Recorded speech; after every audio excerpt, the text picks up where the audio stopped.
My ex-wife claimed I abandoned our son. For 18 years I was the villain in every story she told. Then he turned 18 and knocked on my door. She said you were dead, he whispered. I showed him the 216 letters she returned unopened. He looked exactly like I did at 18. Same dark hair, same nervous way of shifting his weight from foot to foot, same hands, long fingers, squared off nails, the kind of hands my father had too. He stood on my porch with a backpack over one shoulder and eyes that held 18 years of questions I'd been waiting to answer. I'm Ethan, he said. I think you're my father. My throat closed up. 18 years of hoping for this moment, and now that it was here, I couldn't form words. Just stood there in the doorway of the house I'd never left, the house I'd kept specifically so he could find me, staring at the son I'd been told I'd never see again. I finally managed. I'm David. Please, come in. He followed me inside, looking around at everything. The photos on the walls, the furniture, the life I'd built in his absence, like he was trying to memorize it, like he was afraid it might disappear. We sat at the kitchen table, the same table where I'd written 216 letters to a boy who never received them. Neither of us knew where to start. She told me you were dead, he finally whispered. Car accident when I was 2 months old. She said you never even got to hold me. The room tilted. She told you I was dead? My whole life. There's a gravestone and everything. His voice cracked. We visited it every year on Father's Day. She'd put flowers there and cry and tell me stories about you, how you were funny, how you loved music, how you would have been a great dad if you just had the chance. I couldn't breathe. I talked to you, he continued, tears starting to fall. At the grave. Told you about my soccer games, my first girlfriend, getting into college. I thought you could hear me somehow. I heard every word, I said, just not from where you thought. I stood up, walked to the hallway closet, reached up to the top shelf, and pulled down 3 large plastic bins I'd kept there for 18 years, carried them back to the table, set them down in front of my son. What are those? I opened the first bin. Inside, stacked neatly in chronological order, were 216 envelopes, all identical, all addressed to Ethan at his mother's parents' address, all stamped in red ink, return to sender. One for every month of your life, I said. I sent them on the first of every month like clockwork, never missed once. He picked one up with trembling hands. It was postmarked from his first birthday. He opened it carefully, unfolded the letter inside. Dear Ethan, you're 1 year old today. I wonder if you're walking yet. If you like the stuffed elephant I sent last month. Your mom won't let me see you, but I want you to know your dad loves you. I'm fighting for you. I'll never stop fighting, I promise. Love. Dad, tears were streaming down his face now. She returned these? All of them. Every single one. I kept sending them anyway, hoping maybe someday one would get through. He opened another, then another. Letter after letter, each one dated, each one stamped with rejection, each one filled with love he'd never received. The gravestone, he said, his voice hollow. I stood there and talked to you, cried over you, thought I'd never have a father. I've been 15 minutes away this entire time. Same house, same phone number, same everything. He looked up at me. She let me grieve you for 18 years, while you were right here, while I was right here. Why? That question, the one I'd asked myself every day for nearly 2 decades, hung in the air between us. Sit down, I said. Let me tell you everything. Your mother and I met in college, sophomore year, same psychology class. She sat 2 rows ahead of me and had this laugh that made everyone in the room smile. I spent 3 weeks working up the courage to talk to her. Her name was Rachel Morrison, 20 years old, psychology major, daughter of a prominent family in a suburb north of the city. Her parents owned a chain of car dealerships, Morrison Automotive. You might have seen the commercials, money, connections, the kind of family that never heard the word no. We dated for 2 years, got engaged senior year, married 6 months after graduation at a country club her parents paid for in front of 300 guests I'd never met. The red flags were there from the beginning. I just didn't want to see them. Rachel needed to control everything, where we lived, what we ate, who our friends were, what I wore to her family's events. She'd get upset if I made plans without consulting her first, even small things like grabbing coffee with an old roommate. I told myself it was just how she showed love, that she cared so much she wanted to be involved in everything, that I was lucky to have someone so invested in our life together. Her parents reinforced it. Harold and Vivian Morrison. They treated me like an employee, tolerated, occasionally useful, never quite good enough. When Rachel and I disagreed about something, they always took her side, always reminded me how fortunate I was to have married into their family, but I loved her, or I thought I did. I wanted to make it work. Then you were born, March 14th, 2006, 7:23 a.m., St. Anthony's Hospital, 7 pounds, 4 ounces, perfect. I held you for the first time and something shifted in my chest, like a door opening to a room I didn't know existed. I looked at your face, your tiny fingers, your dark hair, your eyes squinting against the light, and I knew I would do anything to protect you, anything. For 2 months, I was a father. Changed diapers, walked you around the house at 3 a.m. when you couldn't sleep, sang off-key lullabies that made Rachel roll her eyes, memorized every sound you made, every expression, every milestone. Then Rachel told me she wanted a divorce. This isn't working, she said. You were asleep in the next room. 2 months and 3 days old. I don't love you anymore. Maybe I never did. I was devastated, but I understood. Marriages end. People change. I was willing to work out custody like adults, to co-parent, to put you first no matter what happened between us. Rachel had other plans. The divorce papers arrived 3 days later. I read them in my lawyer's office. Patricia Okonkwo, family law specialist, 14 years of practice. She'd come highly recommended by a co-worker who'd been through something similar. She's requesting full custody, Patricia said, flipping through the documents. Supervised visitation only, every other weekend. Supervised? Why? She's claiming you're emotionally unstable, that you've shown signs of erratic behavior. That's insane.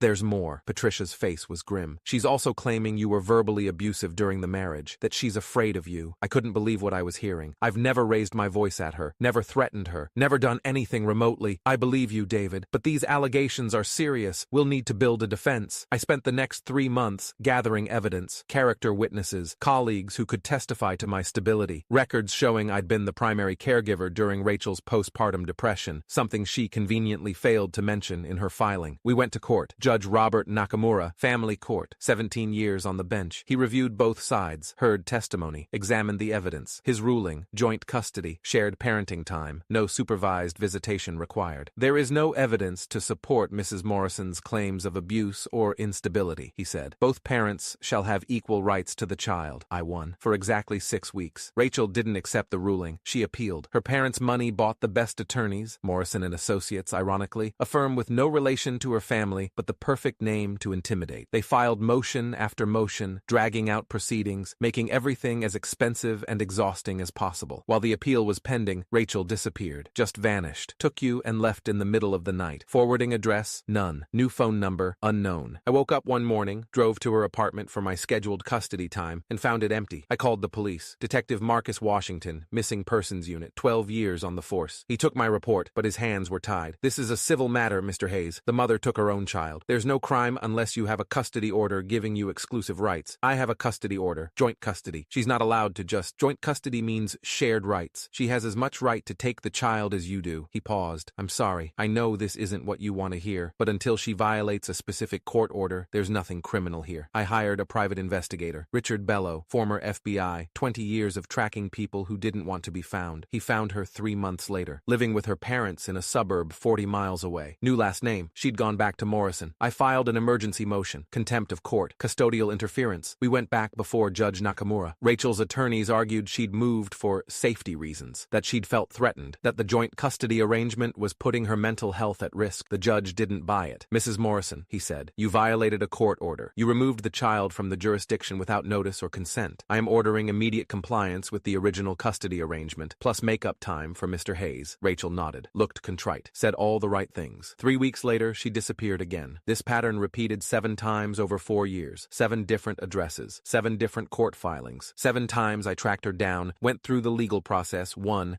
and 7 times she vanished before I could see you. Her parents helped her every time. Harold Morrison had connections everywhere. Judges he'd donated to, police chiefs he'd golfed with, attorneys who owed him favors. I was fighting a war against an army, and all I had was a court order that nobody seemed willing to enforce. My savings disappeared. $47,000 in legal fees over 4 years. I sold my car, took out a second mortgage on the house, borrowed from friends and family, until nobody would lend me anything more. And still, I kept fighting. Mr. Hayes, Judge Nakamura said during our final hearing, I've seen a lot of cases in my years on this bench, but I've rarely seen a father fight this hard for his child. I want you to know that the court recognizes your efforts. Then help me, I said. Please, just let me see my son. I'm ordering supervised visitation at a neutral location. Mrs. Morrison, you will comply with this order or face criminal contempt charges. Rachel nodded again. Same contrite expression. Same empty promises. The visitation was scheduled for a Saturday at 2 p.m. She never showed up. By Monday, she was gone again. This time, for good. The letters started after I gave up on the courts. Not gave up on you. Never on you. But the system had failed me so completely, so thoroughly, that I realized I needed a different approach. If I couldn't see you, I would write to you. Every month on the 1st, I sat down at this kitchen table and wrote a letter to my son. Told you about my life. Asked questions I knew you couldn't answer. Said all the things a father should say to a child. I sent them to your grandparents' address, the Morrison estate in Lakewood. It was the only fixed location I knew for certain. Every single one came back. Returned to sender. I kept copies, dated them, filed them in these bins. Told myself that someday, somehow, you would know the truth. By year 5, I'd stopped tracking Rachel, stopped hiring investigators. The money was gone, and every time I found her, she just ran again. But I never stopped writing. 1 letter a month, 12 letters a year. year, for 18 years. 216 letters to a son who'd been told his father was dead. Ethan sat at my kitchen table, surrounded by open letters, tears streaming down his face. "I thought you abandoned me," he said. "She told me. She said you never wanted to be a father, that you left before I was born, that the only reason I existed was because she fought to keep me. None of that is true. I know that now." He looked at me. "How did you find out?" "About the grave." "What grave?" "The headstone. David Hayes, 1978-2006. Beloved husband and father. It's in Greenwood Cemetery. I've been visiting it since I was 5 years old. I felt the blood drain from my face. She made a gravestone? I thought it was real. Mom would cry every time we went. She'd tell me stories about you, how you met, how much you loved her, how the accident happened so fast you never even suffered. There was no accident. There was no death. There was just this, me, here, waiting, writing letters you never got." Ethan pulled out his phone. "I need to call her. Maybe we should wait." "No." His voice was steel. "She needs to answer for this. Right now." He dialed, put it on speaker. The phone rang 4 times. "Ethan, where are you?" Rachel's voice. I hadn't heard it in 18 years, but I recognized it instantly. That same controlling tone, that same barely concealed anxiety. "With Dad." Silence. Long and terrible. "That's impossible," she finally said. "Your father is dead?" "Yeah, I know the story. Except he's sitting right in front of me, very much alive." "Ethan, listen to me. I saw the letters, Mom. 216 of them. All returned, all unopened." His voice shook with rage. "You told me he was dead. You made me visit a fake grave. You let me mourn someone who was alive. I was protecting you. From what? From having a father who wanted me? Who wrote to me every single month for 18 years? He was dangerous. Stop lying," he was shouting now. "He has court documents, police reports, custody orders you violated over and over again. He has proof he was trying to find me. What do you have? A fake gravestone and 18 years of lies?" Rachel started crying, making excuses. Something about how she'd done it for him, how his father wasn't who he thought, how there were things he didn't understand. But Ethan wasn't listening anymore. "I'm not coming home," he said quietly. "I'm staying with my dad, my actual living, breathing dad who never stopped trying to reach me. Ethan, please." "Goodbye, Mom." He hung up. Then he looked at me, tears streaming down his face, and said the words I'd waited 18 years to hear. "Can I stay here tonight? I don't want to be alone." "You can stay as long as you want." I reached across the table and took his hand. "This is your home. It's always been your home." The next few weeks were a whirlwind. Ethan moved in. We had 18 years of catching up to do. 18 years of milestones I'd missed, stories I'd never heard, inside jokes I didn't understand. We talked for hours every night, filling in the gaps, learning each other. But there was also the matter of Rachel. "I want her to face consequences," Ethan said one evening. "What she did wasn't just wrong, it was criminal. I'd thought about this for 18 years, fantasized about it during the darkest times. But now that the moment was here, I wasn't sure. The statute of limitations on most of what she did has probably expired," I said. "And prosecuting your mother, she stole my childhood, our relationship. She made me believe my father was dead." His jaw tightened. "That's not something I can just forgive." We consulted with an attorney, Marcus Oyalaran, criminal law specialist, 23 years of practice. He'd handled parental alienation cases before, though never one quite this extreme. "What Rachel did falls under several potential charges," he explained. "Custodial interference, filing false documents, depending on how she created that gravestone, perjury if she lied in court proceedings, and potentially fraud if she collected any benefits based on a false claim of widowhood." "Did she?" I asked. "Your ex-wife filed for Social Security survivor benefits on Ethan's behalf in 2007. She's been collecting $1,847 per month for 18 years, claiming you died and left no other income." My mouth fell open. That's